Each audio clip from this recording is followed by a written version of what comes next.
Kry jy nog tyd om te doen waarvan jy hou? Soos byvoorbeeld om 'n lekker vroegoggendstappie te vat, net om my bloed weer mooi te laat vloei. Of tyd saam met jou gesin te spandeer. Het jy nie tyd nie, want jy is heeltyd by die werk, elke dag, net om aan die einde van die maand te kom en jy weet jou salaris kan nie alles betaal wat moet betaal nie. Daar is 'n oplossing. Ek het begin met digitale bemarking. Ek was in jou situasie en ek weet presies hoe jy voel. Met die digitale bemarkingssysteem het ek 'n sisteem gekry wat outomaties vir my opgestel is, wat outomaties vir my werk.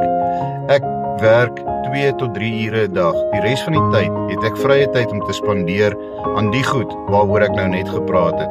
Sou jy belangstel? Sou jy ook wil kyk na maniere om jou lewe te verbeter? In die kommentseksie hieronder, los asseblief vir my 'n wys my en ek kom terug na jou toe en ek help jou graag.